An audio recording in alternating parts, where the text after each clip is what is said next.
So we Can we can start now? Yes.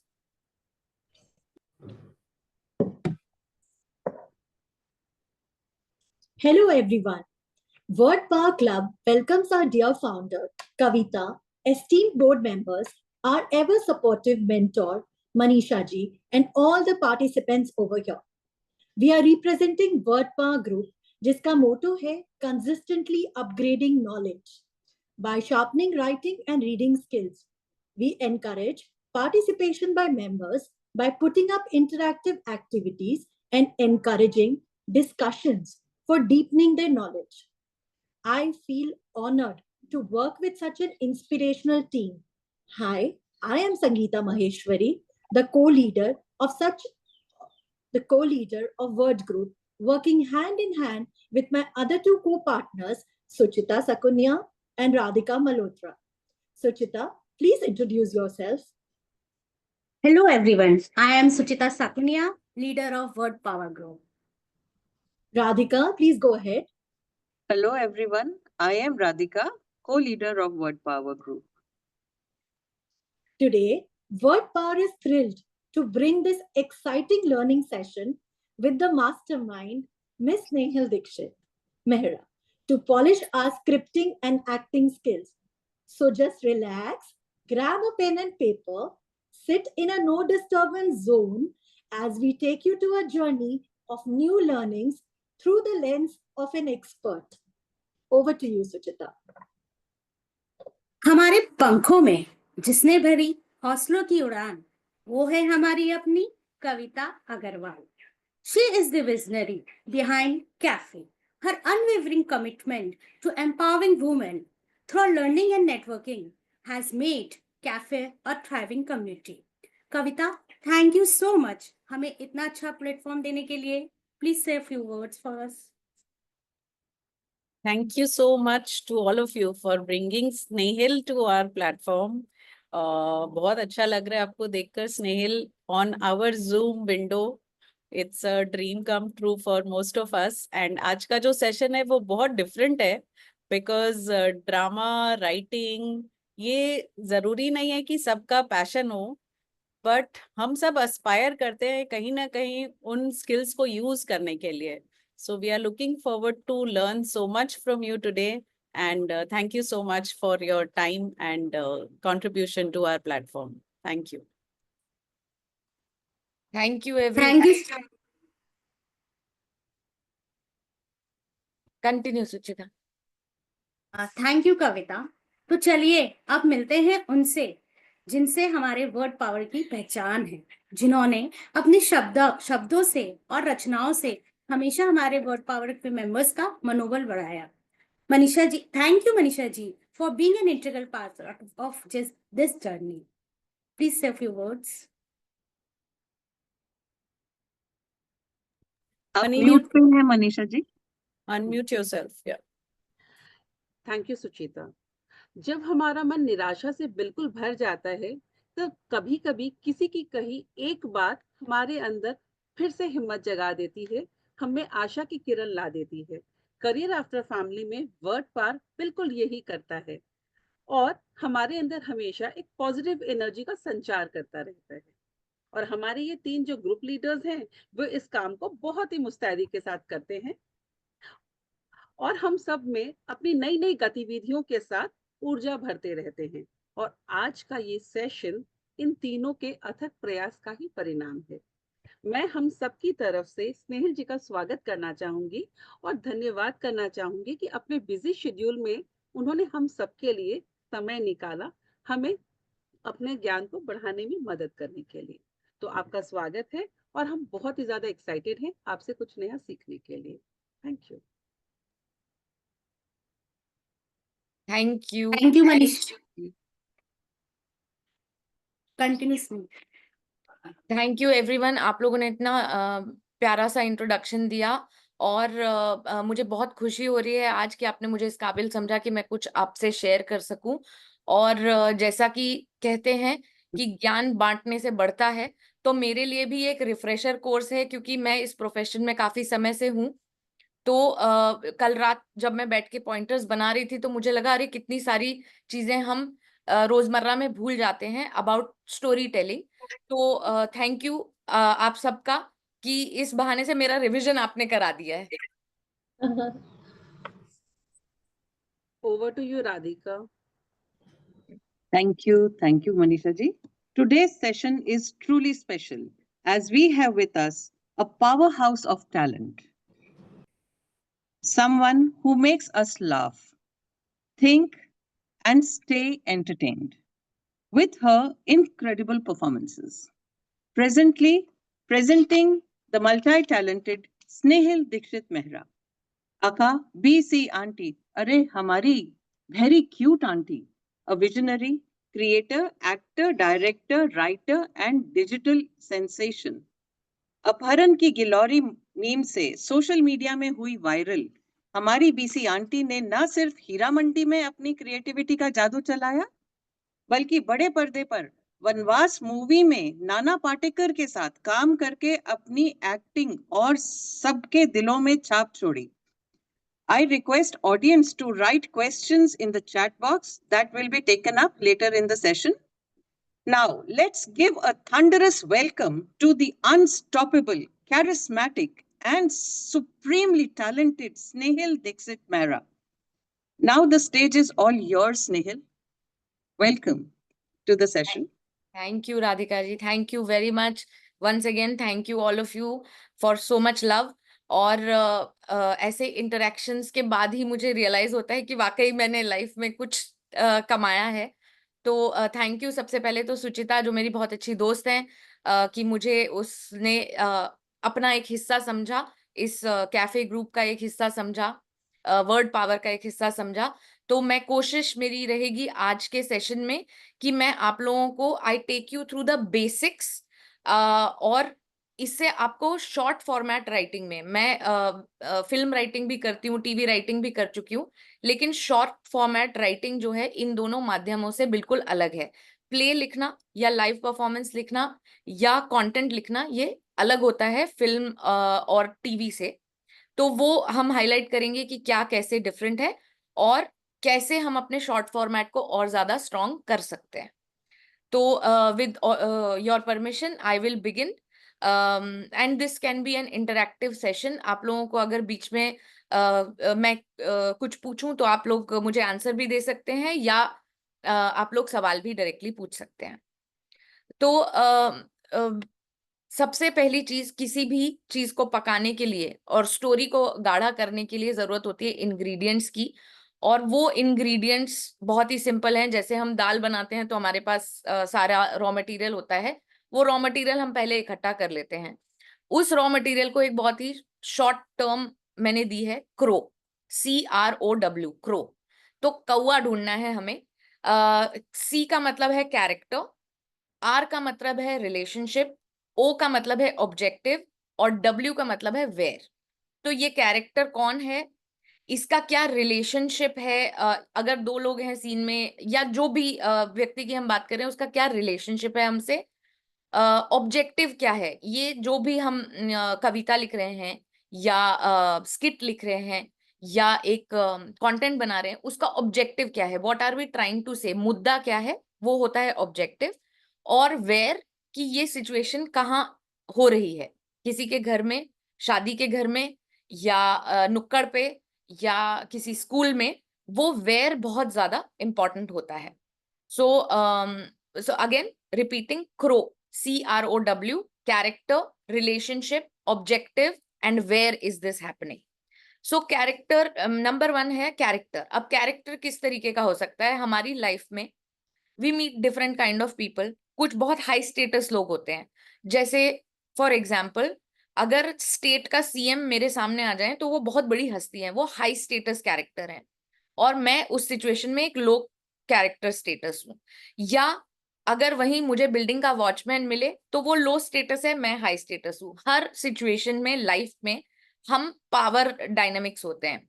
कभी भी power जो होती है दो कैरेक्टर्स के बीच, वो सेम नहीं होती। भले ही हमारा बैकग्राउंड सेम हो, हमारा फाइनेंशियल स्टेटस सेम हो, एजुकेशन सेम हो, लेकिन फिर भी पावर एक बंदे के पास ज्यादा होती है सिचुएशन में। ये लाइफ में एप्लीकेबल है, आपने देखा होगा। इन लाइक फॉर एग्जाम्पल अगर दो लेक्चरर हैं एक स्टाफ रूम में बैठ के बात कर रहे हैं, तब भी उनमें से किसी एक के पास पावर है, या तो वो कोई बात छुपा रहा है या वो कोई बात आपसे ज्यादा जानता है, तो that defines status of a character. बहुत ज्यादा कॉम्प्लिकेट ना करते हुए कैरेक्टर बनाने के वक्त हमें ध्यान रखना है कि हमारा कैरेक्टर हाई स्टेटस है कि लो स्टेटस है। एक बार आपने वो तय कर लिया, फिर उसके साथ आप खेल सकते हो। लो कैरेक्टर स्टेटस कभी भी ऊंची आवाज में बात नहीं करता है when talking to a high status person. ये एक स्टीरियोटाइप है, ऐसा जरूरी नहीं है कि ऐसा ऐसा ही हो जीवन में, लेकिन जनरली जो हमारी कंडीशनिंग है वो ये है कि वेटर को अगर हम ऑर्डर देते हैं तो वो सर झुका के ऑर्डर लेता है और चले जाता है। ये कुछ स्टीरियोटाइप्स हैं जो हमको राइटिंग में फॉलो करने होते हैं। तो जो भी लो स्टेटस है उसकी एनर्जीज दबी हुई होती है। हो सकता है उस सीन में उसका कैरेक्टर ऊपर हो जाए। अगर एक वेटर को मैंने ऑर्डर दिया, उसने सर झुका के ऑर्डर लिया और फिर मैंने उससे बदतमीजी की और उसने अपने हक के लिए लड़ाई की और मेरा ऑर्डर लेने से इनकार कर दिया, तो इस पूरे सीक्वेंस, इस पूरे सीन में ये कैरेक्टर पहले लो था, अब हाई स्टेटस पे आके खत्म हुआ। ये एक एग्जाम्पल है। तो नंबर 1 पॉइंट, यूनिक कैरेक्टर्स हमको क्रिएट करने हैं। जैसे मैं भी अपने इंस्टाग्राम पेज पे बीसी आंटी भी करती हूँ, टीचर भी करती हूँ। एक बिट्टू बुआ थी जो अमेरिका से आती थी, उसका एक कैरेक्टर बोलने का तरीका अलग था। ऐसे कोई फिरंगी अगर आ जाए तो वो किस तरीके से बात करेगा, या हमारे आसपास कुछ चाचियां मामियां होती हैं जो यूनिक तरीके से बात करती है, तो हम वो कैरेक्टर्स, उनके नुआंसेस उठा के कैरेक्टर बनाएं और डिसाइड करें कि इस कैरेक्टर का स्टेटस क्या है, क्या इसका स्टेटस इस सीक्वेंस में, इस सीन में, इस 2 मिनट के स्किट में चेंज होगा या नहीं। तो ये है number 1 point. Anybody wants to ask anything about this?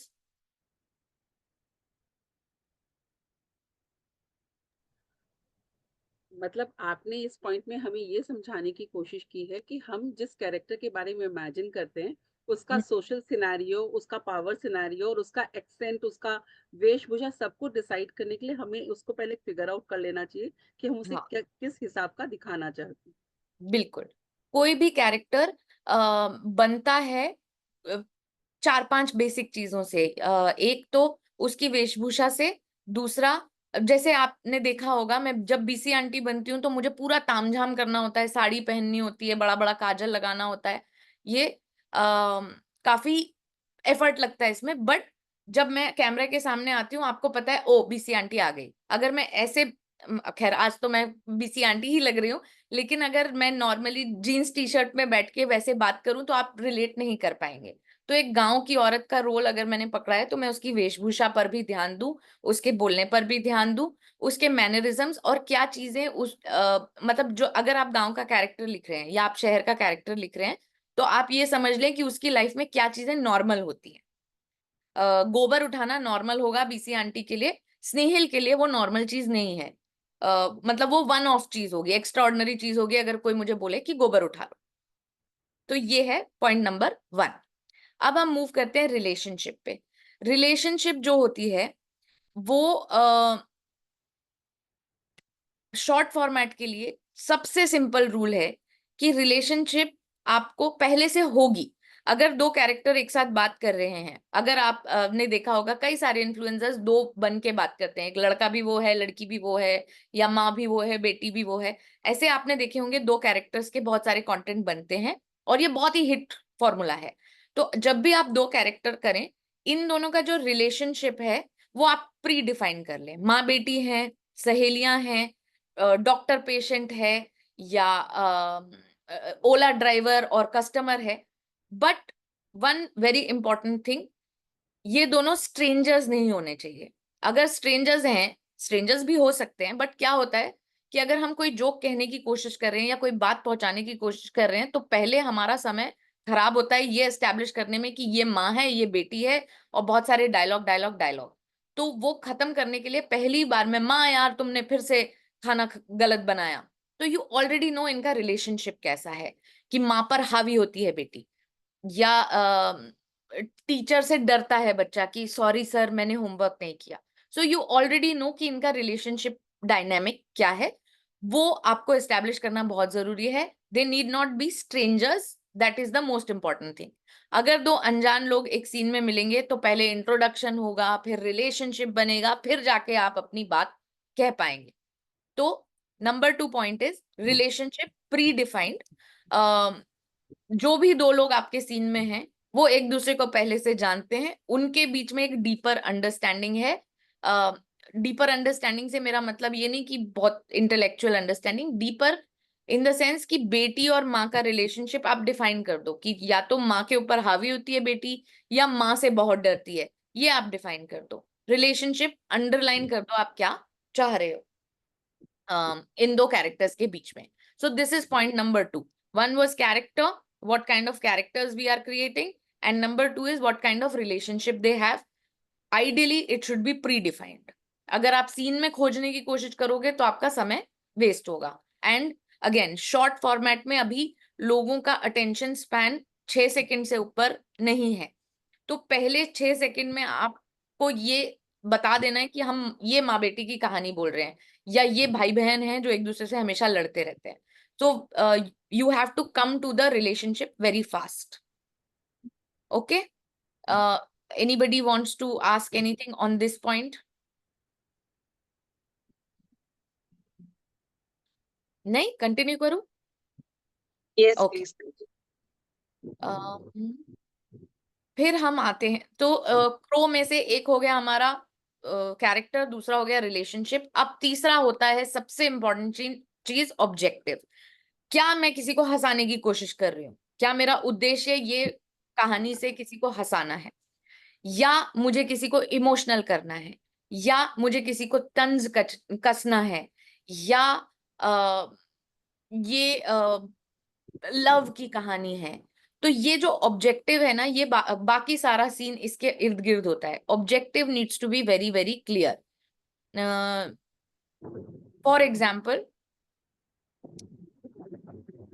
एक एग्जाम्पल देती हूँ। आपकी पहली एक लाइन में अगर ऑब्जेक्टिव आ जाता है तो आप सॉर्टेड हैं। आगे का आपका सारा जो भी कंटेंट है, भले प्ले है, भले एक स्किट है, उसमें अगर आपने पहले 2 लाइनों में अपना ऑब्जेक्टिव सेट कर लिया। एक गांव में एक लड़की रहती थी जिसका नाम था सीमा।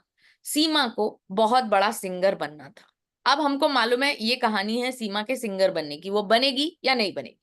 सो audience are with you in this singular objective. तो ये जो ऑब्जेक्टिव होता है ये आपके कंटेंट में अगर मतलब मैं सिर्फ शॉर्ट फॉर्मेट की बात करूं तो अगर सेल्फी कैमरा पे मैं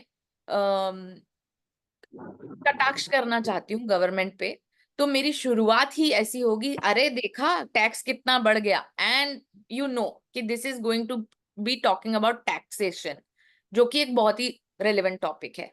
और ऑब्जेक्टिव का मतलब ये भी होता है कि रेलेवेंट कितना है वो सब्जेक्ट, जो चीज आप कहना चाह रहे हो। अगर मैं आज से 10 साल पहले की सोशल प्रॉब्लम्स को ऑब्जेक्टिव बनाऊं तो nobody is interested. It has to be relevant, it has to be today, it has to be relatable. जैसे एग्जाम्स के दौरान कंटेंट क्रिएटर्स एग्जाम रिलेटेड ही कंटेंट बनाते हैं क्योंकि वही सबसे रिलेटेबल है। तो आप जब अपने सोशल मीडिया पे जाते हो और देखते हो कि किसी ने एग्जाम रिलेटेड परेशान मम्मी का वीडियो बनाया है, तो आप तुरंत उसको रिलेट करते हो और वो चीज दूर तक जाती है। तो और हमारी कंट्री में सबसे अच्छी बात यह है, इतने सारे फेस्टिवल्स होते हैं, इतने सारे शादियां, इतना सारा सेलिब्रेशन है कंट्री में ऑलरेडी, तो आपको उसके बहाने मिलते रहते हैं। जैसे अभी कुंभ मेले के ऊपर बहुत सारा कंटेंट बना था, अब होली आ गई, होली के ऊपर कंटेंट बन गया, अब होली खत्म हुई तो अब ईद आने वाली है, अब ईद के ऊपर कंटेंट बनेगा। तो वो ऑब्जेक्टिव आपको मिल जाता है, मतलब आपको टॉपिक रेलेवेंट मिल जाता है उसको। अब आपके ऊपर है कि आप सिर्फ बधाई देने वाला ईद का कंटेंट बना रहे हो या उसमें एक कटाक्ष भी कर रहे हो कि इस बार की सेवैयां उतनी मीठी नहीं होंगी क्योंकि टैक्स इतना ज्यादा है। तो you can play around with topics like that. State your objective in the first few lines of the scene. That is the most important thing. Even if we are talking about, हम अगर पहले के example लें, Cinderella की कहानी अगर हम लें, once upon a time there was a girl who every day was working in the house her step sisters were very jealous of her, the step mother was very mean, तो वो उससे घर के सारे काम कराया करती थी। फिर एक दिन, तो ये जो फिर एक दिन होता है ना, ये बहुत ये कहलाता है हमारा ट्विस्ट या कॉन्फ्लिक्ट। तो अब ऑब्जेक्टिव की हम बात करें तो क्रो मैंने जैसा आपको बताया, character, relationship, objective, where. Character हो गया, रिलेशनशिप हो गया, जो ऑब्जेक्टिव है ना उसके 3 पार्ट्स होते हैं। नंबर 1 पार्ट इज आपका प्रॉमिस क्या है स्टोरी का, मिडिल पार्ट इज कि क्या कॉन्फ्लिक्ट आया, and third part is the resolution. Beginning, middle, and, ये बेसिक रूल है राइटिंग का। ये सब चीजों पे अप्लाई होता है, टीवी में, रेडियो में, हर जगह ये रूल अप्लाई होता है, बिगनिंग, मिडिल, एंड। ये कहलाता है 3 एक्ट स्ट्रक्चर, कि पहले आप प्रोटैगनिस्ट बताओ कौन है, उसकी जिंदगी कैसी है, फिर उसकी लाइफ में कुछ बवाल हुआ, फिर उस बवाल को उसने कैसे ओवरकम किया या उसमें डूब के मर गया। ये एक कहानी का ढांचा होता है जो कि यूनिवर्सल है, इधर भी, हॉलीवुड में भी, साउथ कोरिया में भी यही एक फॉर्मूला है और कोई फॉर्मूला है ही नहीं। तो इस ऑब्जेक्टिव को मैंने 3 पार्ट्स में बांटा है। Number 1 is your promise of the story, कि एक लड़की थी, वो शहर जाके पढ़ाई करना चाहती थी। कॉन्फ्लिक्ट, लेकिन उसके पिताजी ने उसके शहर जाने पर रोक लगा दी। रेजोल्यूशन, कि लड़की ने बहुत मेहनत की, स्कॉलरशिप पाली, वो दूसरे गांव में ट्यूशन पढ़ाने जाने लग गई, उसकी बातें इधर उधर फैल गई, वहां आईएएस ऑफिसर आए, आईएएस ऑफिसर ने बोला ये लड़की तो बहुत ब्राइट है, इसको भेजो शहर। और पिताजी, फाइनली रेजोल्यूशन ये हुआ कि पिताजी ने अपनी लड़की की मेहनत के आगे सरेंडर किया और वो लड़की शहर चली गई। ये एक एग्जाम्पल मैंने ऐसे ही हवा हवाई बनाया। तो बट लड़की, उसका ऑब्जेक्टिव शहर जाना, ये हो गया part 1 of the story.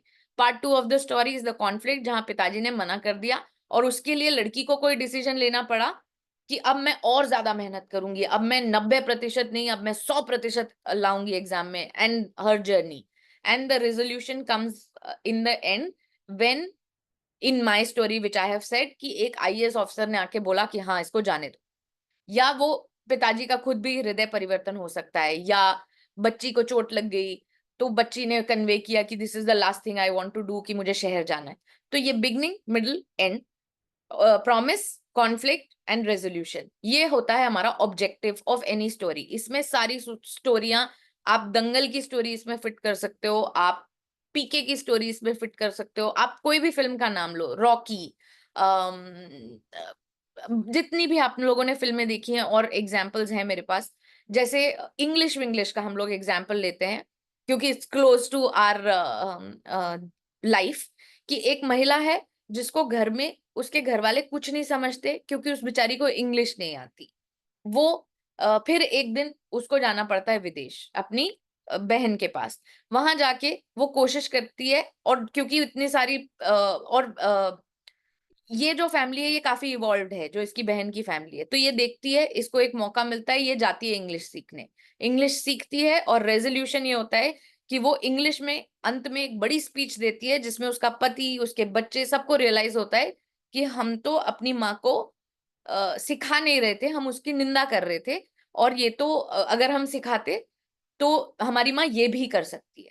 So this a simple story, promise, conflict, resolution, as simple as that.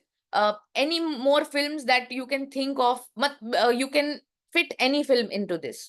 Titanic से लेके सब कुछ, भले वो लव स्टोरी हो, ड्रामा हो, या इमोशनल कहानी हो, सबका यही एक ढांचा है, बिगनिंग, मिडिल, एंड, ये आपको याद रखना है। Any questions? No, very well explained. Very well explained. Okay, now we go to crow में सी हो गया, आर हो गया, ओ हो गया। अब ओ के 3 पार्ट्स हो गए, which is beginning, middle, end. अब हम आते हैं डब्ल्यू पे, where is this story happening. Location is very important. 2 passengers train में भी हो सकते हैं, बस में भी हो सकते हैं, फ्लाइट में भी हो सकते हैं।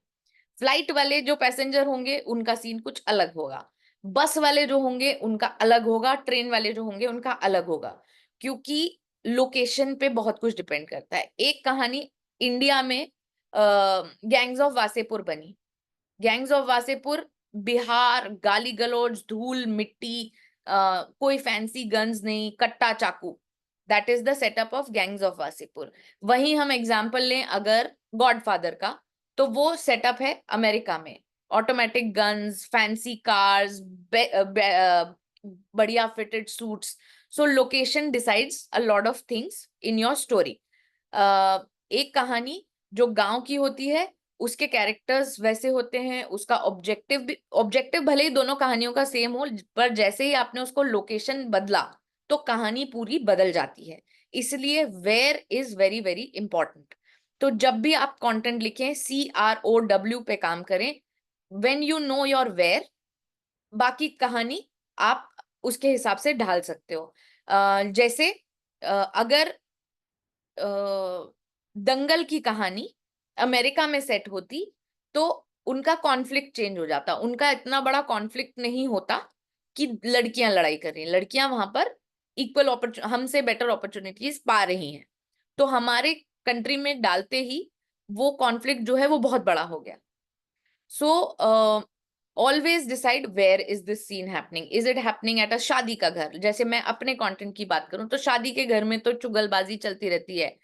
क्या हम लोग बैंक्वेट हॉल में हैं? शादी के या तो घर में हैं या बैंक्वेट हॉल में हैं। दोनों जगह पे जाने से सीन का लहजा, बात करना, लाउडनेस, ये सब चीज चेंज हो जाएगी। तो शॉर्ट फॉर्मेट में अगर हमने एक स्टोरी पास्ट में सेट की है, आजादी की कहानी है, आजादी के टाइम की, तो लोगों के बोलचाल, लोगों के चैलेंजेस, क्योंकि तब मोबाइल फोन नहीं थे, तब एक दूसरे से कांटेक्ट करने में भी लोगों को महीनों लगते थे, तो वो उस कहानी पूरी तरह बदल जाएगी। वहीं मैं दो लवर्स की कहानी अगर आज के जमाने में कहूँ तो बहुत आसान है, एक दूसरे को व्हाट्सएप करके लड़का लड़की बात कर सकते हैं।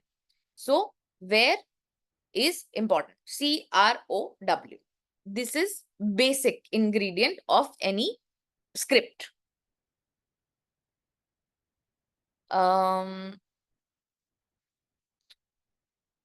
अब मैं आपको ये बहुत ही, मैं आपको अगर बोलूं तो वो जो होता है ना कि 20 क्वेश्चंस वाली कुंजी, वो मैंने आप लोगों को दी है।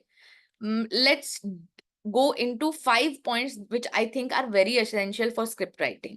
तो CROW एक बार आप लोगों को अगर क्लियर हो गया तो आप you can apply it, you can start writing and you will feel कि the moment you have your CROW, you have your scene, you have your skit, you have your play.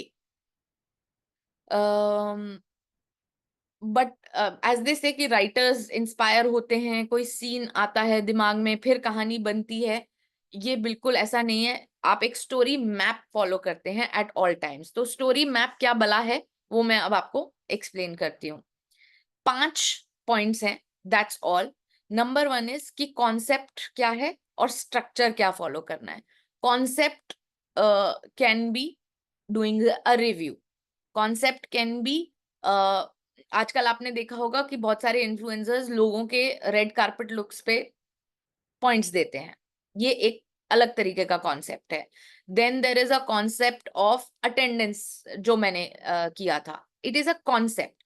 उसके अंदर multiple videos बनाने की क्षमता है। आपका एक बार concept clear हो कि एक टीचर है जो कि थोड़ी सी स्ट्रिक्ट है, थोड़ा सा डांटती है, थोड़ा सा जो लोग अच्छा कर रहे हैं उनको प्रेज करती है, this is a concept in itself. So we need to have a concept.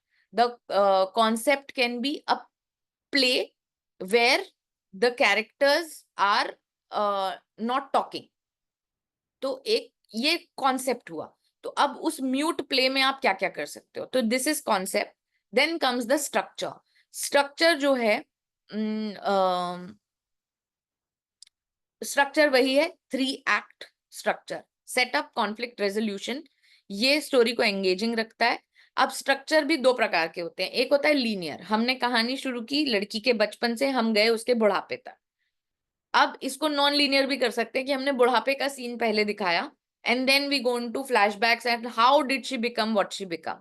So linear and non linear are 2 different kind of structures. Concept is a basic idea where you can fit multiple scenes. So concept और structure clear होना चाहिए दिमाग में. Then you can write either a long story, you can write a poem for that matter, you can write a play, you can write anything if you have a concept. Like मैं आपको बताती हूँ, मेरा एक concept बहुत अच्छा चला था। मैं यहीं खिड़की पर बैठकर नीचे एक मतलब इमेजिनरी कैरेक्टर से बात करती थी। वो कॉन्सेप्ट लोगों को पसंद आया कि जब हम लॉकडाउन में सब बंद थे तो ऐसे ही खिड़की के थ्रू बात होती थी। तो that is a concept, and now I am building multiple videos on it. So have a different concept. People nowadays on Instagram, they have explored everything. आप जो बोलोगे वो सब एक्सप्लोर हो चुका है, लेकिन उसका मतलब ये नहीं कि आप कतराएं कि, कुछ कॉन्सेप्ट ट्राई करने से, क्योंकि वो लोग कर रहे हैं, आपने अभी तक नहीं किया है। आपकी ऑथेंटिसिटी जो है उससे अटैच होगी, तो या लोग पसंद करेंगे या नहीं करेंगे। बहुत खूबसूरत बात इंटरनेट की यही है कि सोशल मीडिया की, कि आप तुरंत कोई वीडियो डालते हैं और तुरंत आपको फीडबैक ऑडियंस दे देती है, या तो पसंद आता है या नहीं पसंद आता है. So you can actually try multiple concepts. So do not fear trying multiple ideas. Do not try doing multiple characters. The world will either accept it or reject it within 10 minutes of you posting that video. So have a strong concept and a structure in place and go for it. दूसरा point है develop authentic characters, which I said कि लोगों ने किया होगा, आपकी सच्चाई उस कैरेक्टर से ऐड नहीं हुई है, तो आप बिल्कुल ट्राई कीजिए. रिव्यूज बहुत सारे लोग करते हैं, मेरे तरीके का रिव्यू सिर्फ मैं करती हूँ, क्योंकि वो मैं लिखती हूँ, मैं परफॉर्म करती हूँ, वो मेरा है. और उसमें मेरी लैंग्वेज, मेरी राइटिंग स्किल्स, मेरा चुटकी लेना, ये सब अलग है. ऐसे बहुत सारे मैंने रिव्यूज देखे, और एक पॉइंट ऐसा था मेरे कंटेंट क्रिएशन जर्नी में जहां मैंने रिव्यूज करना बंद कर दिया था, क्योंकि everybody was doing reviews. But the moment I started it back, which is last month, एक फिल्म रिलीज हुई थी, badass Ravi Kumar and Mrs on Z5. मैंने दोबारा रिव्यू करना शुरू किया, दोबारा ही उतना प्यार मिला, क्योंकि वो जो ऑथेंटिसिटी अटैच्ड है एक बीसी आंटी की इनोसेंस या वो कैरेक्टर के प्रति जो प्यार है, वो प्यार आपके वीडियो को, आपके कंटेंट को मिलता है. इसलिए try distinct personalities, try what ever you have observe. घर में काम करने वाली बाई हो सकती है, कोई आंटी जो अजीब से बात करती हैं. जैसे मैं तारक मेहता का अगर एग्जांपल दूं, तो दिशा वखानी ने वो अजीब सी वॉइस करके एक कैरेक्टर प्ले किया, और वो बहुत फेमस हो गया, और अब वैसा दया बहन कोई है ही नहीं. तो आप अलग अलग अलग अलग कैरेक्टर्स ट्राई करते रहिए, आपको आपका कैरेक्टर मिल जाएगा. So the goal is to observe people. Good writers are people who observe and make notes. बचपन से ही मेरा ऑब्जर्वेशन स्किल बहुत अच्छा है, कि घर आके लोगों की नकल उतारना. तो ये तो खैर मेरी बात हो गई, लेकिन जब भी आप किसी से मिलते हैं, उनका कुछ ना कुछ एक क्वर्क होता है, मेरा भी है. तो आप वो पकड़ पाएंगे, तो आप उसके ऊपर एक बढ़िया सा कैरेक्टर बना पाएंगे. Keep trying, keep trying. जरूरी नहीं है कि आप उस चीज को पोस्ट करें या उस चीज को दुनिया को दिखाएं. Try characters with yourself and you might find that one unique character. और जब आपका कैरेक्टर आपको मिल गया, उसके बाद वो कैरेक्टर, जैसे एग्जाम्पल के तौर पे बीसी आंटी गांव की कैरेक्टर है, उसको अजय देवगन बहुत पसंद है, उसके घर में एक गाय है, एक बेटा है, पति उसका पंडित है, और वो चाय की बड़ी शौकीन है. हर वीडियो के एंड में बोलती है मैं चाय चढ़ाने जा रही हूँ. हो गई उसकी दुनिया क्रिएट. इतना ही जरूरत होता है, इससे ज्यादा जरूरत नहीं होता है. तो आप अगर कोई भी कैरेक्टर कर रहे हो, भले वो एक प्रोफेसर का कैरेक्टर है, तो क्या ये प्रोफेसर बंगले में रहती है, या ये बिल्डिंग में रहती है, या ये मैरिड है, या ये अनमैरिड है, या इसके बच्चे हैं, या इसके बच्चे यूएस छोड़ के चले गए हैं, ये आप बेसिक बेसिक क्वेश्चंस आंसर कर लो, आपके कैरेक्टर में ऑथेंटिसिटी अपने आप ऐड हो जाएगी. So the 2 points, I will repeat them for you. Number 1 is strong concept, have a structure in place. And number 2, experiment with characters. Once you experiment and find one character, add little details. कि इसकी personal life क्या है, ये सुबह उठ के क्या चाय पीती होगी कि दातुन करती होगी, क्या ये ऑरेंज जूस पीती होगी, क्योंकि ये बहुत ही रिच एंड फेमस कैरेक्टर है, तो ये सुबह उठ के ऑरेंज जूस बनाती है. तो ये आपको थोड़ी थोड़ी सी डिटेलिंग अपने कैरेक्टर में डाल देनी है। और ये बहुत स्टीरियोटिपिकल भी होती है। कोई भी नर्स 24 घंटे इंजेक्शन लेकर नहीं घूमती, बट जब भी हम टीवी में आप देखते हो तो नर्स जो है ट्रे लेके ही चल रही होती है या इंजेक्शन लेके ही चल रही होती है, कि वो स्टीरियोटाइप है, ताकि आप, क्योंकि हम लोग कंडीशनड है कि नर्स है तो इंजेक्शन लगाती होगी। तो ऐसा भी आप थोड़ा थोड़ा डिटेलिंग अपने कैरेक्टर को दे सकते हो कि अगर मैं नर्स हूं तो मेरे हाथ में इंजेक्शन है, या मैं डॉक्टर हूं तो गले में स्टेथोस्कोप होगा, या प्रोफेसर है तो चश्मा लगाया होगा। तो ऐसी थोड़ी थोड़ी डिटेलिंग आप अपने कैरेक्टर्स के साथ डालते रहिए। Anything regarding this point?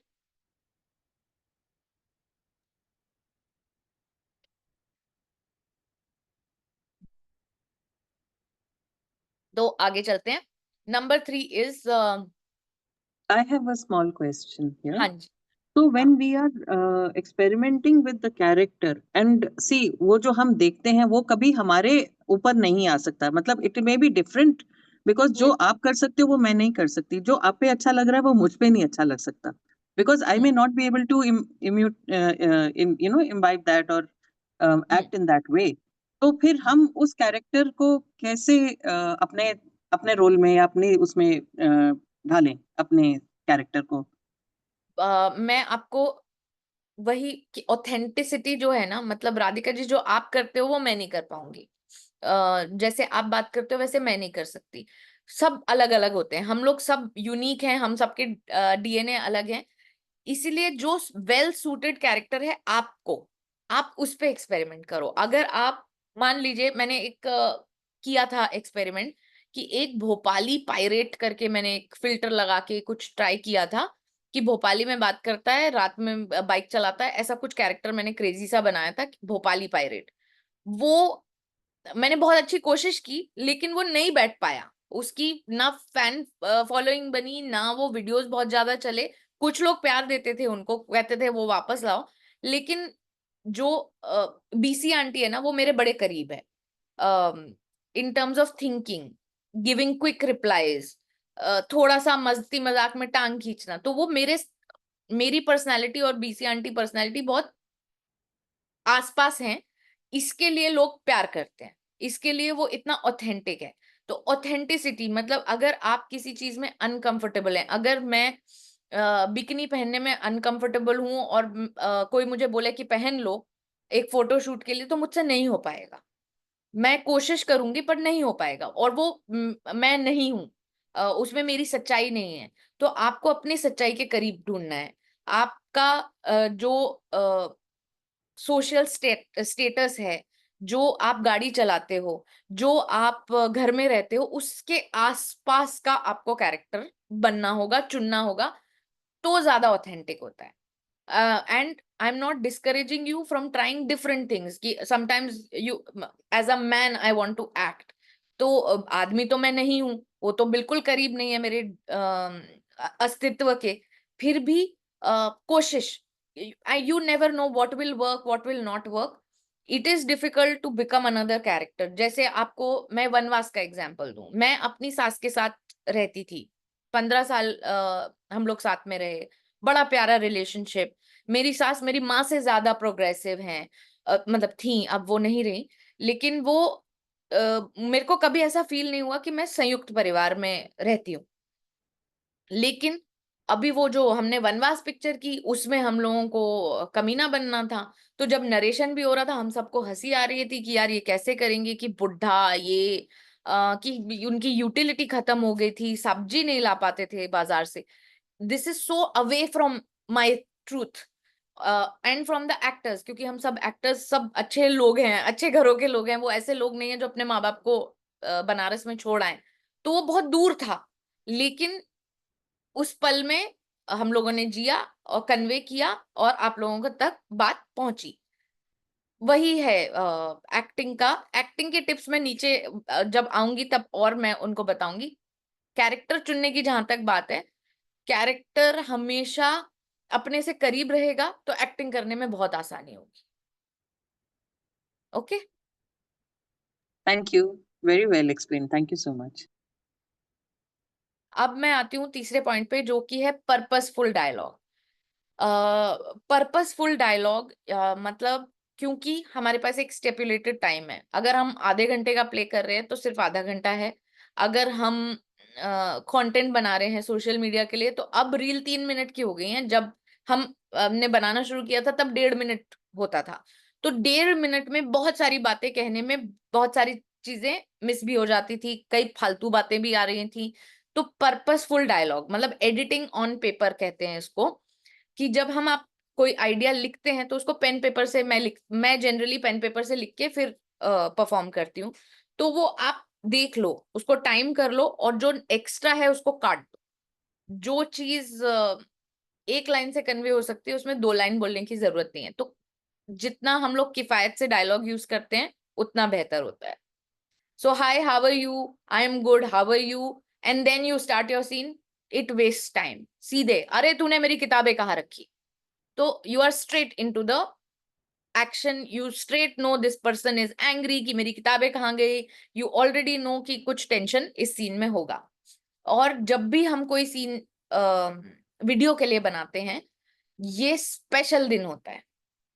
अगर एक नॉर्मल दिन ही दिखाना है तो फिर कोई मजा नहीं है। हम हमेशा अपने कैरेक्टर को उस दिन पकड़ते हैं जिस दिन उसकी लाइफ में कोई बदलाव होने वाला है, या वो अपनी सास से लड़ने वाली है, या वो घर छोड़ के जा रहा है, या वो उसकी नौकरी लग गई है। This is a special day. What is that special day we don't know. That depends कि आज ईद है, आज होली है, आज दिवाली है, आज मैं शॉपिंग करने आई हूँ, आज मैं गाड़ी धो रही हूँ। तो वो कुछ भी एक इवेंट जो है वो उस दिन हो रहा होता है, तो वो स्पेशल दिन है। इसीलिए डायलॉग कम से कम रिलेटेड टू द टॉपिक रहेंगे तो बहुत अच्छा रहेगा। कहानी को 2 तरीके से बढ़ा सकते हैं, या तो एक्सपैंड करके या एडवांस करके। सो एक्सपैंड वो होता है कि मैं एक ही पॉइंट के बारे में अगर आपको बार बार वही चीजें रिपीट बोलते रहूं तो आप बोलोगे यार आगे बढ़ना, समझ में आ गया हमको। That is called expanding, unnecessary expanding the situation. Advance is कि ठीक है ये पॉइंट समझ में आ गया, सबको समझ में आ गया, moving on next point, that is advancing in the story. So expand कहाँ करना होता है, जहां कोई इमोशनल नीड हो। अगर किसी का कुत्ता मर गया तो वो कैरेक्टर वहां पर उतना समय ले, रोए, बोले कि यार मैं जब बचपन में खो गया था, इसने मुझे ढूंढा था, this dog was everything to me, this dog meant more to me than my actual husband, this dog was everything. So you expand कि क्या इमोशनल अफेक्ट हुआ है एक कैरेक्टर पे इस सिचुएशन का, तो आप एक्सपैंड करो। अदरवाइज अगर किसी रैंडम स्ट्रेंजर का कुत्ता मरा है तो will be like oh very sad ना, डॉग को नहीं मरना चाहिए था, अच्छा बाय द वे आज मैं शॉपिंग जा रही हूँ। सो ये एडवांस कर गए कि एक सिचुएशन हुआ, उससे मूव ऑन होके आप आगे बढ़ गए अपनी कहानी में। तो ये डायलॉग्स के थ्रू होता है। कहाँ एक्सपैंड करना है, कहाँ एडवांस करना है, ये आपको लिखते समझ में आएगा कि जहां कोई इमोशनल नीड है वहां एक्सपैंड करो, जहां नहीं है आगे बढ़ो, मुद्दा नेक्स्ट क्या है उस पे आते हैं। ठीक, without expanding more on this topic, I'm going to the next point, which is show, don't tell. This is more pointer for acting than for writing. हम लोग as writers we believe in दिखा दो बताओ मत। कमरे में महिला आई और मतलब लिखते वक्त कमरे में एक महिला आई, लग रहा था जैसे वो डिप्रेस्ड है। कैसे लग रहा था? आप मानसिक स्थिति तो किसी की बता नहीं सकते, हमारे आसपास ऐसे एग्जाम्पल्स हैं, हुए हैं जो कि डिप्रेशन में थे बहुत ज्यादा, पर हमें पता ही नहीं था कि अरे वो तो हंसता रहता था, वो डिप्रेशन में था। So something that you can not show, you do not right. अगर आपको किसी को डिप्रेशन में दिखाना है, लिखो मत, दिखा दो कि डिप्रेशन मतलब बाल बिखरे हुए, दिन भर बिस्तर में पड़ा रहता है, दारू पीता है, नशे करता है, उसका कमरा अंधेरा रहता है, ये दिखाना हो गया। और आ, आ, मैं डरी हुई हूं तो वो दिखा दो कि मैं डरी हुई हूं, कि हो गॉड अब क्या होगा। More than saying, it should be in your body language, it should be in your surroundings, then writing it there या saying it कि मैं डिप्रेशन में हूँ।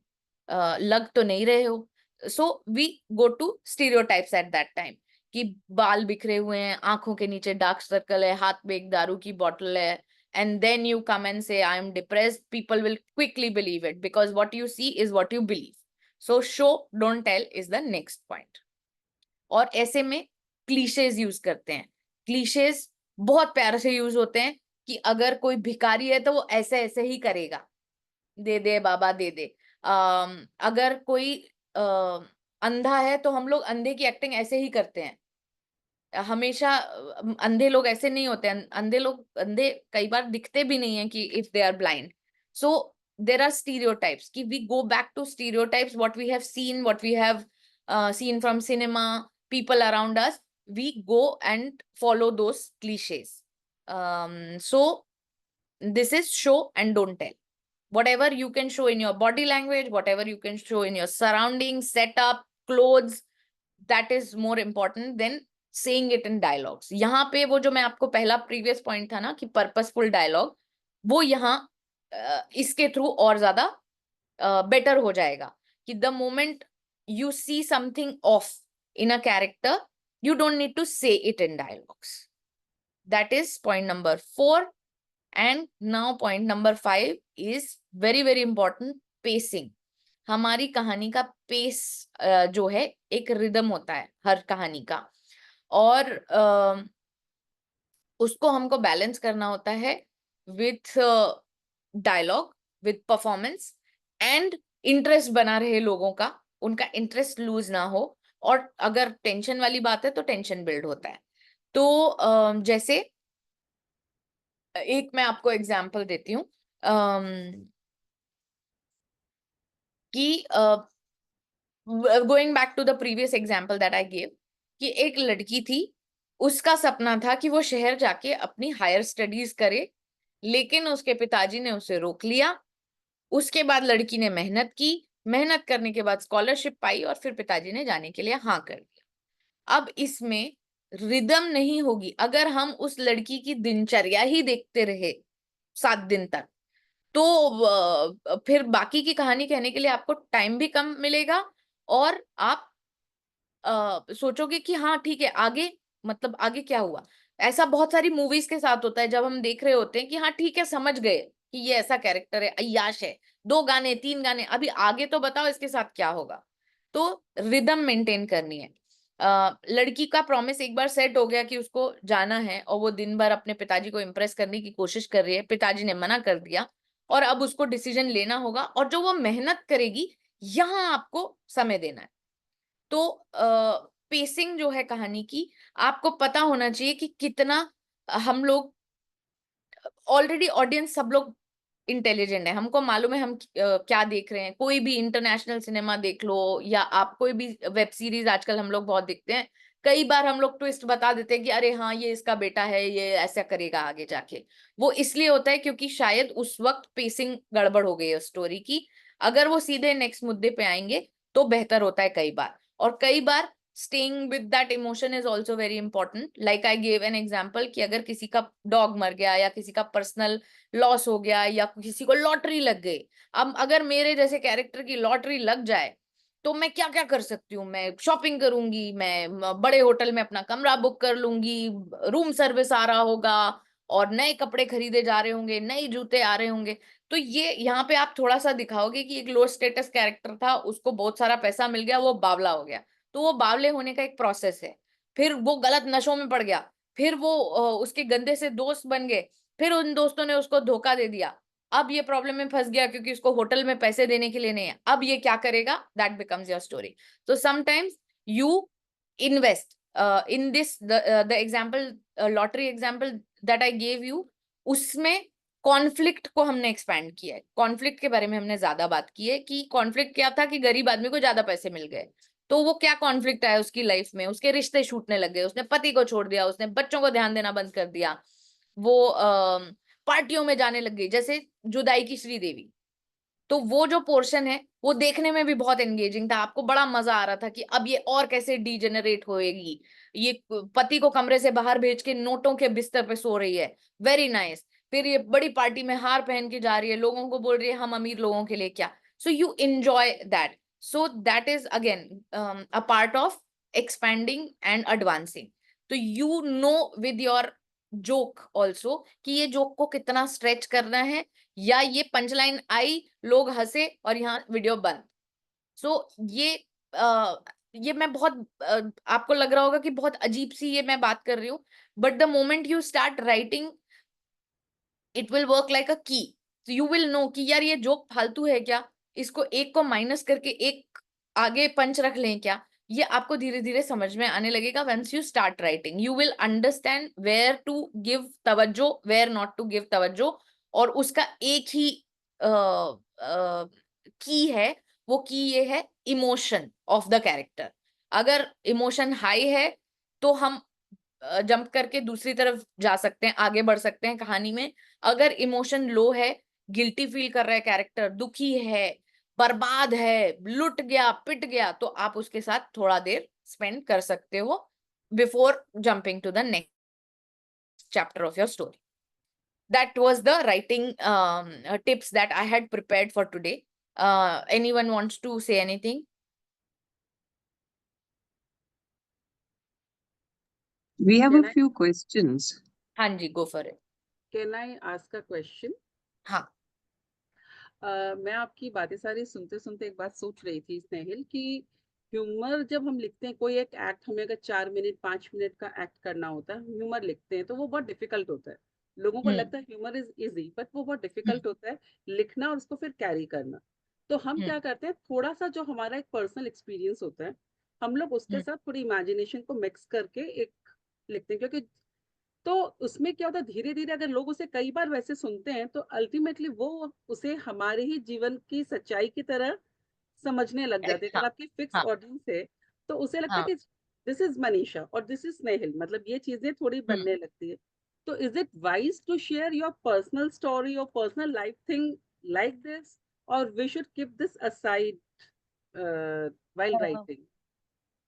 See, it is totally up to you, and it doesn't really matter. In my case, तो लोगों को मेरे घर की अभी ज्योग्राफी तक पता हो चुकी है, जो मेरे फॉलोअर्स हैं. जैसे मैंने बीच में अभी एक घर का वीडियो बनाया था किसी दोस्त के यहाँ जाकर, उन लोगों ने तुरंत पकड़ लिया कि आपका घर नहीं है. तो ये एक आपके ऊपर डिपेंड करता है कि जैसे फॉर एग्जाम्पल अगर मैं हस्बैंड वाइफ की अनबन का वीडियो बना, तो इसका मतलब ये तो नहीं कि मेरे और मेरे पति में अनबन चल रही है. ये हम लोग हंसी मजाक के लिए कंटेंट बना रहे हैं. और कंटेंट हंसी का, मैं again I am giving you a very important tip.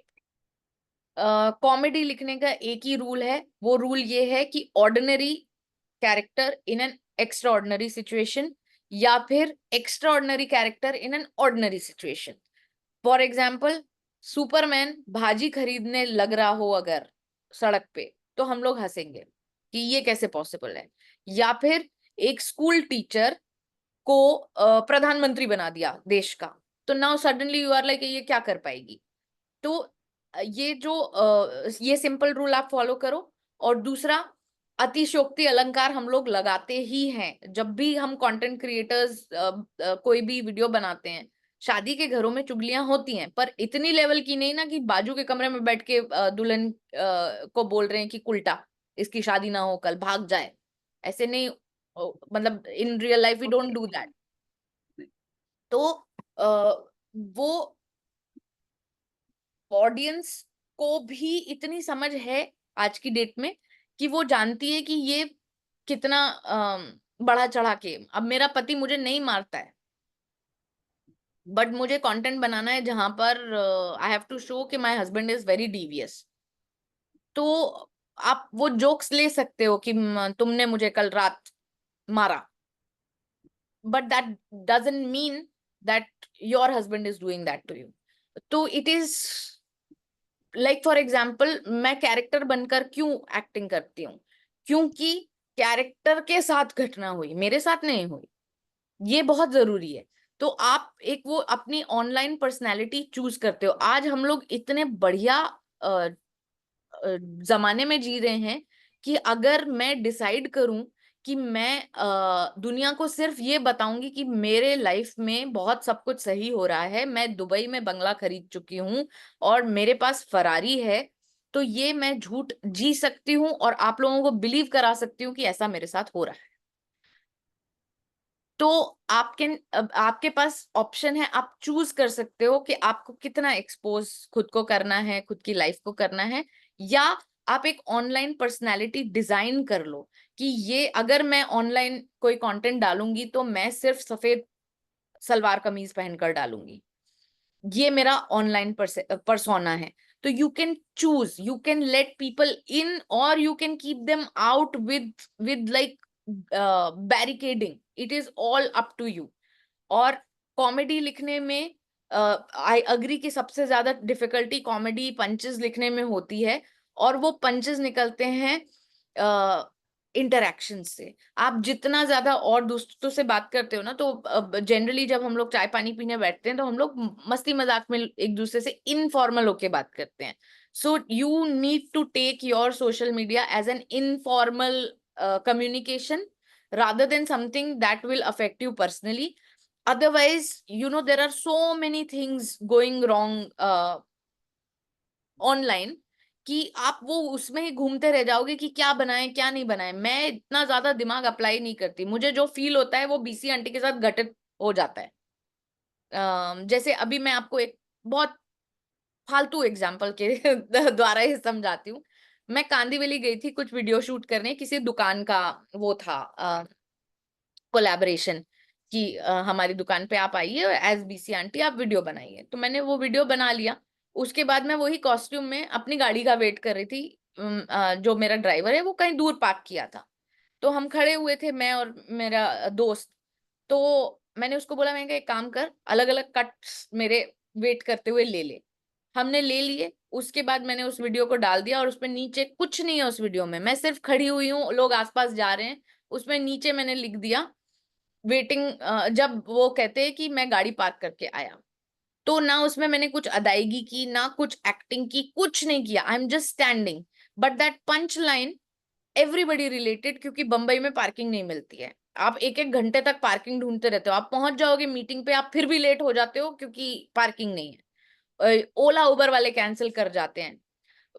It is a real problem. घर से निकलने में डर लगता है कि यार जहां पहले हम 20 मिनट में पहुंचते थे अब वहां 1 घंटा लग रहा है।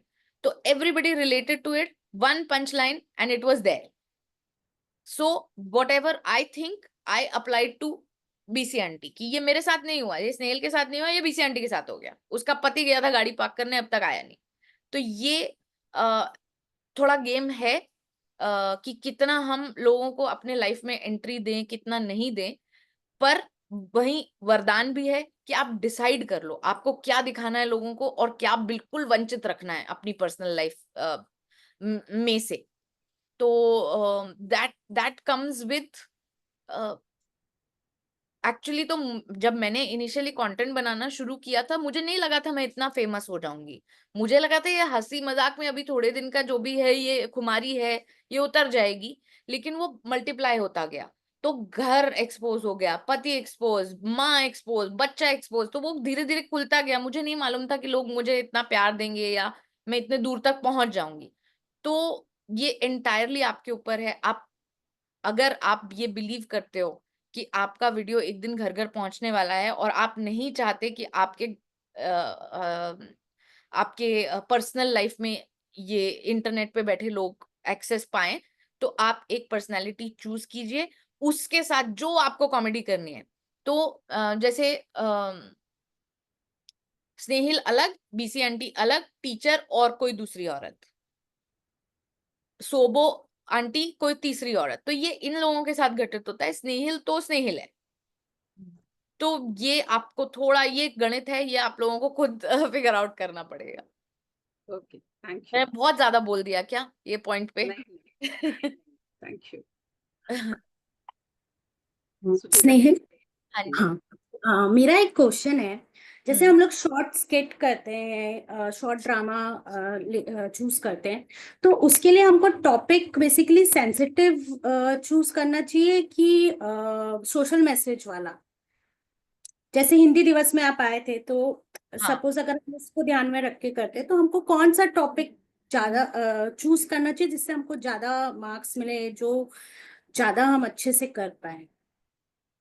उसका एक ही आइडिया है, और वो ये है कि मैं बिलीव करती हूँ, मैं जिस तरीके का कंटेंट लिखती भी हूँ ना, जैसे मैं कुछ शोज डेवलप कर रही हूँ, तो मेरा कंटेंट का बहुत सिंपल होता है कि अगर सोशल मैसेज भी है तो उसको एक आप मीठी पुड़िया में लपेट के कड़वी गोली लोगों तक पहुंचाएं, और उसमें आपका ह्यूमर साथ देता है, उसमें आप एक सोशल मैसेज दे भी रहे हो पर किसी के गन पॉइंट पे नहीं। जैसे अगेन गोइंग बैक टू वनवास एग्जाम्पल, वनवास को आधे लोग इस डर से देखने नहीं गए कि बहुत ज्यादा इमोशनल पिक्चर होगी, यार ये बहुत ज्ञान बांटेंगे, इस वजह से लोग गए नहीं।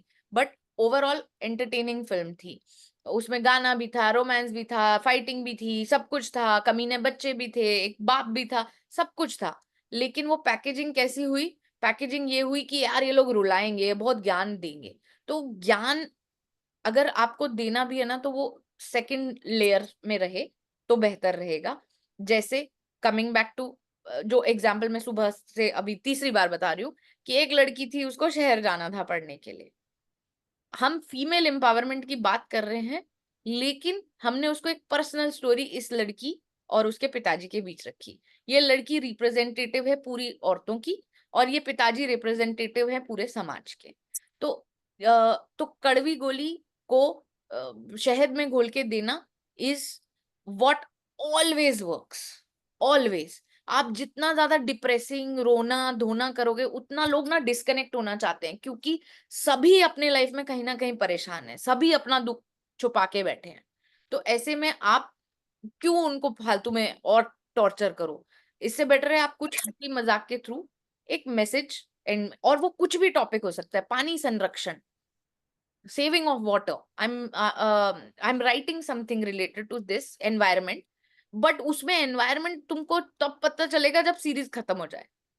आप मस्ती मजाक एक कपल की स्टोरी देख रहे हो कि ये पति पत्नी का झगड़ा, रोज नहाने में ये पूरा पानी वेस्ट कर देता है, और ये बीवी जो है रोज कलपती है कि साला मेरे को बाल धोने थे, आज आज मुझे किट्टी में जाना था, ये पानी खत्म कर दिया।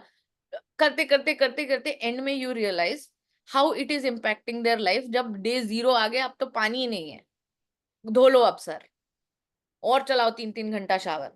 तो मैसेज है, बट इन दोनों की much much much much much much में आप फंसे रहोगे। फिर आपको पता चलेगा ओ शिट, ये इतना बड़ा प्रॉब्लम इनके सतह पे था और इन लोगों ने नोटिस नहीं किया। तो ऐसे हमेशा एनीथिंग, नुक्कड़ नाटक भी आपने अगर देखे हो, नुक्कड़ नाटक की मुझे पर्सनली ये समस्या है, मतलब I don't know if anybody agrees, मुझे ऐसा लगता है कि वो लोग इतना ऐसे ऐसे करके ना कि झकझोर देंगे, हम जागरूक कर देंगे तुम्हें, अभी इसी वक्त ये हो गया, वो हो गया, वो मर रही है, वो दहेज में जल रही है। तो आप डर जाते हो, आप परेशान हो जाते हो कि यार ये क्या डरा दिया इन लोगों ने, rather than telling a funny story and very dark end कि this girl was माँ बाप की बुलबुल थी, मजे कर रही थी, लाइफ थी, दूल्हा मिला, सपनों का राजकुमार, ये हुआ वो हुआ, और फिर एक दिन वो करते करते जल के मर गई। एंड यू आर लाइक अरे, ये तो हम इससे इस कैरेक्टर से हम लोग रिलेट किए थे, प्यार कर रहे थे, उसको मार दिया साला कमीना पति। तो it invokes the same emotions but without being preachy, without holding a gun to your head. So that is what the approach should be always for plays. जहां प्ले प्रीची होता है ना, वहां लगता है यार उठो और चले जाओ, ये मुझे लगता है। हाँ, बाकी आप लोग नहीं नहीं, थैंक यू। हाँ,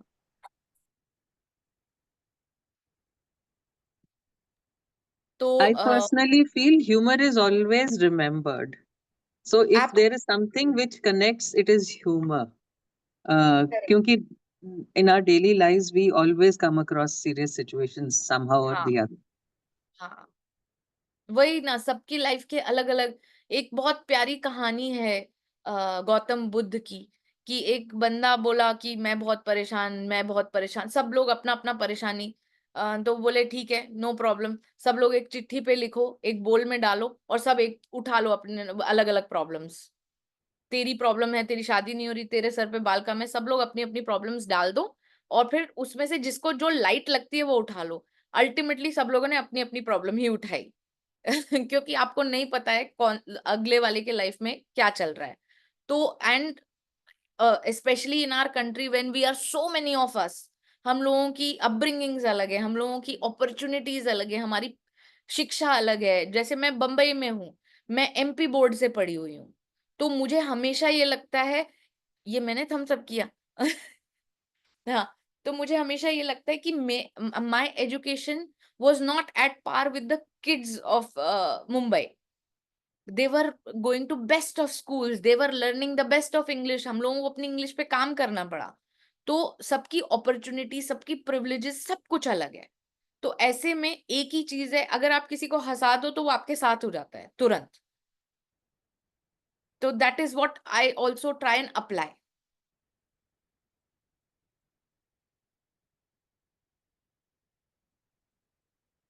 तो अब मैं आपको थोड़े से 4 पॉइंट्स में एक्टिंग टिप्स भी दे देती हूँ एज प्रॉमिस्ड।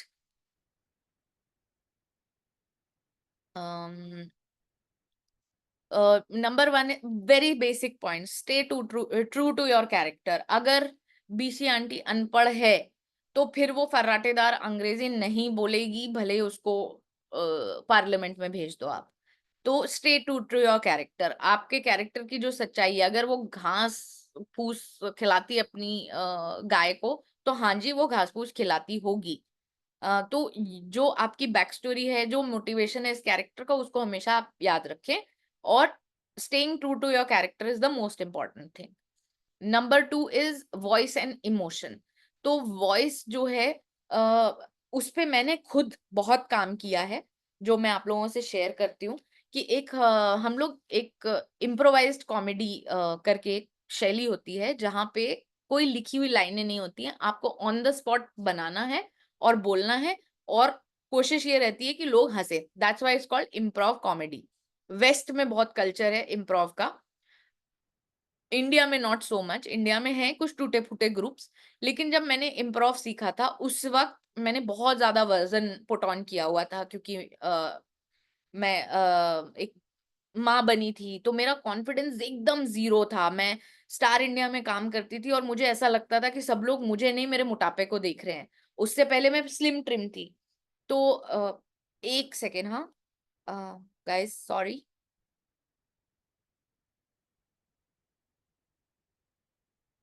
हाँ, तो जब मैं वेट पुट ऑन कर लिया था और मुझे लगता था सब मुझे देख रहे हैं, तो ऐसे में इम्प्रोव कॉमेडी की मैंने क्लासेस ज्वाइन की। और वहाँ मुझे बोलने में डर नहीं लगता था, क्योंकि सब अलग अलग लोग थे, सब मस्ती कर रहे थे, हंस रहे थे। तो वहां पे एकदम वो कहते हैं ना कि एक स्टेज पे अगर आप हो और लाइव परफॉर्म कर रहे हो और लोग हंस दें, उससे बड़ा हौसला अफजाई कुछ नहीं होता। क्योंकि उस वक्त आप एक्सपोज्ड हो, कोई कैमरा आपको एडिट नहीं कर रहा है, कोई आपको कट नहीं बोल रहा है। आप हो और आपकी ऑडियंस है, जो सामने के सामने या तो हंसेगी या चुप बैठी रहेगी। तो अगर आप उनको हंसा पा रहे हो तो मतलब आप में कोई बात है। और वो कॉन्फिडेंस गेन करते करते मैंने 3 साल वो प्रोसेस रहा सीखने का। उसके बाद बहुत सारे प्लेस किए, सब कुछ किया। This is before I became BC aunty. और क्योंकि ये इम्प्रोव मैं क्लासेस ले रही थी, उसकी वजह से मेरे को मेरे करियर में भी बहुत हेल्प हुई, क्योंकि मैं नरेट बहुत अच्छा करने लगी। मैं बिना माइक यूज किए हमेशा अपने वीडियो बनाती हूँ, क्योंकि मेरा थ्रो आवाज का बहुत अच्छा है। मैंने उस पर प्रैक्टिस की है। अंग्रेजी अखबार को शुरू से लेके एंड तक जोर जोर के पढ़ के अंग्रेजी पे अपने काम किया।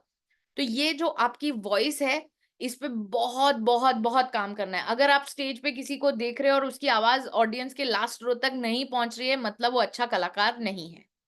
इसलिए आवाज पे लोग ध्यान ही नहीं देते, ये मेरा बहुत बड़ा प्रॉब्लम है। लोग ध्यान ही नहीं देते। लिखते बहुत अच्छा है, एक्टिंग बहुत अच्छी करते हैं, बट वो एक्टिंग करने के लिए आपकी लास्ट रो तक आवाज भी तो पहुंचे। Projection is very important. So staying true to your character, working on your voice modulation. किस सीन में रोएगी, जोर से रोना है कि धीरे से रोना है, कौन सी बात गुस्से में जोर से कहनी है, नहीं कहनी है, वो चीजों पे हम लोगों को काम करना बहुत बहुत जरूरी है। और एक ही तरीका है, आईने के सामने आप बैठो और जो किताब हाथ लगे उसको जोर जोर से पढ़ो। तो उससे आपका डिक्शन भी क्लियर होता है, वॉइस भी क्लियर होती है, गला खुलता है, लोगों तक आवाज पहुंचती है और बहुत बेनिफिशियल है। मैं in fact I tell my son to do it, I tell all the actors that I meet, I tell them आईने के सामने बैठ के पढ़ो। तो आप लोग भी अपने अगर बच्चे हैं घर में तो प्लीज उनके साथ ही अप्लाई करो, उससे उनकी इंग्लिश भी बेटर होगी, हिंदी भी बेटर होगी। मेरे बेटे की हिंदी बहुत खराब है क्योंकि वो थोड़ा इंग्लिश माहौल में पल रहा है। हम लोग हिंदी में ज्यादा बात करते थे, तो उसके साथ हिंदी में बात करने में दिक्कत होती है। तो अब मैं उसको जोर जोर से कि हिंदी का चैप्टर आप जोर से पढ़ो। तो please work on your voice, it is very very very important. जो भी बात आपको दूसरे तक पहुंचानी है वो वाणी के थ्रू है, तो अपने शब्दों का चयन, अपनी आवाज, उस पर प्लीज आप लोग काम करना। ये एज एन एक्टर आपको बहुत फायदेमंद होगा। Then number 3 point is improvise. कई बार स्पॉन्टेनियसली आप जब वीडियो बना रहे हैं, मेरे साथ ऐसा बहुत होता है कि स्पॉन्टेनियसली मैं वीडियो बना रही हूँ, बोलते बोलते कोई जोक आता है, मैं उसको कह डालती हूँ साथ में। तो इम्प्रोव को रोकना नहीं, इम्प्रोवाइजेशनल स्किल्स को अपने रोकना नहीं है। अगर कोई बहुत अच्छा थॉट आ रहा है while speaking, say it. In videos you have an option to edit, plays में ये एप्लीकेबल नहीं है, but when you are making a video, please open your heart and if you have a last minute thought also while speaking, say it। वो बाद में अगर नहीं जमेगा तो आप काट देना एडिट से। तो ये इम्प्रोव को एम्ब्रेस करना is point number 3। Point number 4 is acting is not just saying your lines, acting means reacting. अगर मैं और सुचिता मान लीजिए एक सीन में है और सुचिता ने मुझे कोई खबर दी कि पता है छोटे भाई की शादी तय हो गई है, तो I can not be waiting for my line, oh very nice, ये तो बहुत अच्छा हुआ। आई हैव टू रिएक्ट, क्या मतलब मेरे एक्सप्रेशन से कि अच्छा खुशी की बात है, छोटे भाई की शादी फिक्स हो गई।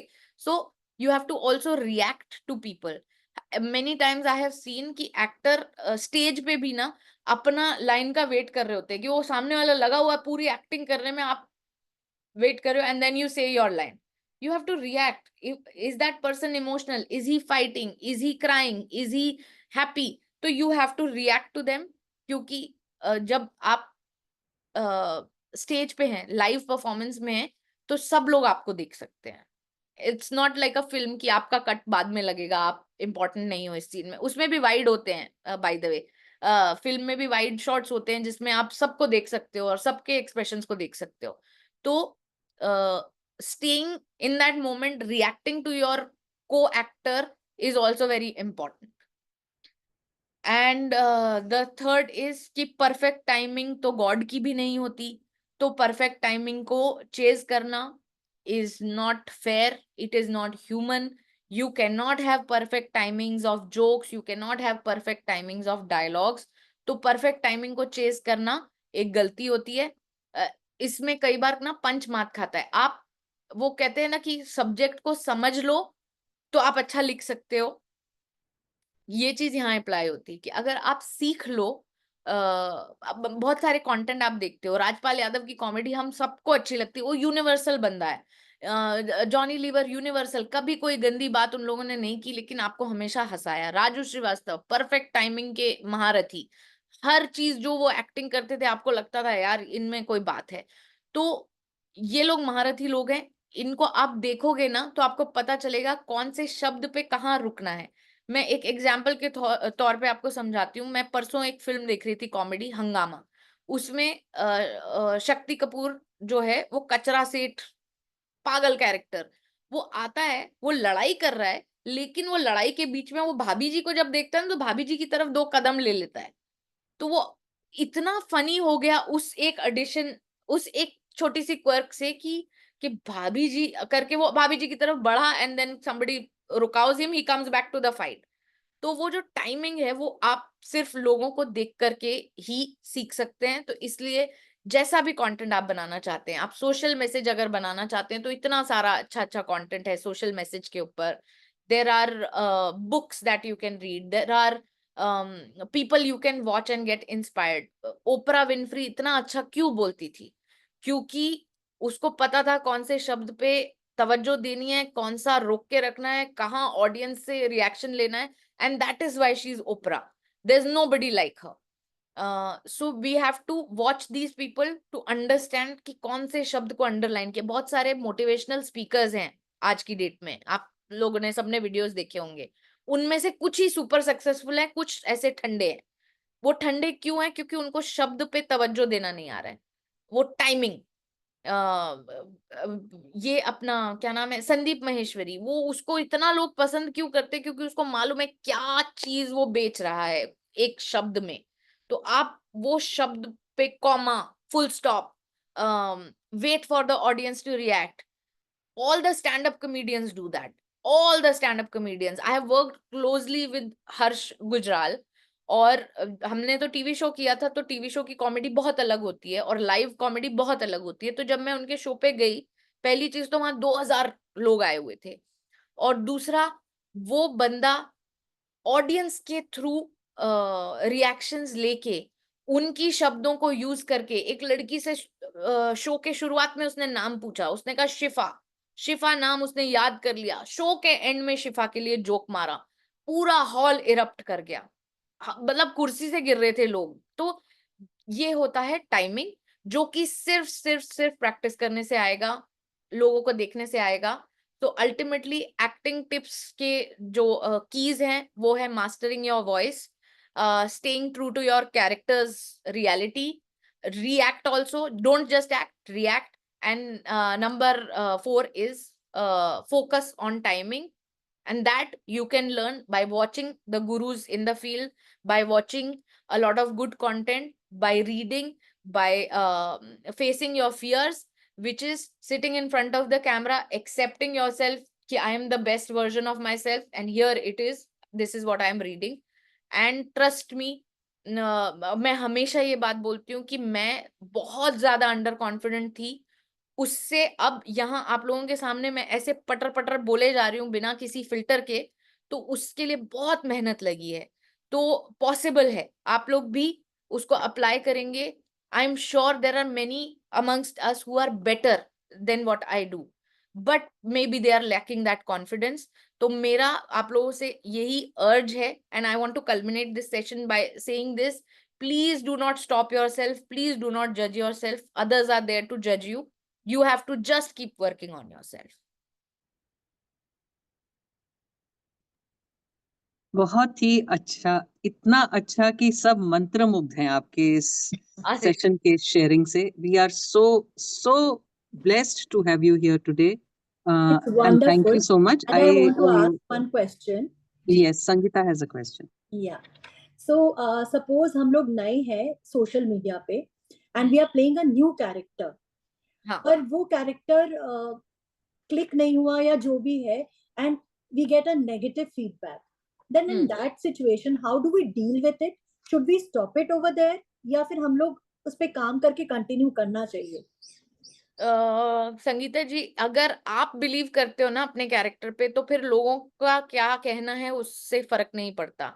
अगर आपको मालूम है कि आप इसी में कंफर्टेबल हैं, आप कह सकते हैं बहुत सारी बातें इस कैरेक्टर में रह के, तो आप बिंदास कीजिए. मुझे कई लोगों ने बोला, बड़े बड़े हस्तियों ने बोला है कि तुम ये सब छोड़ दो, 4 चुटकुले बोलना एंड इंटरनेट पे, अब तुम करियर के दूसरे मुकाम पर हो.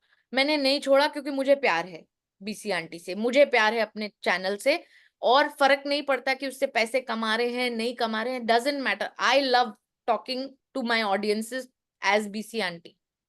और नेगेटिव कमेंट से डरना, तो फिर तो आप मतलब फिर तो कोई फायदा ही नहीं है. तो मैंने क्या, आगे बढ़ते रहे. लोग तो बैठे ही हैं बोलने के लिए. हम भी बोलते हैं, हम लोग भी लोगों को जज करते हैं, क्यों झूठ बोलूं. पर ये तो पार्ट एंड पार्सल है लाइफ का. Got it. Yes. Thank you so much. अब देखते हैं ऑडियंस में किसी से कोई क्वेश्चन पूछना चाहेंगे. अगर कोई है ऑडियंस में क्वेश्चन.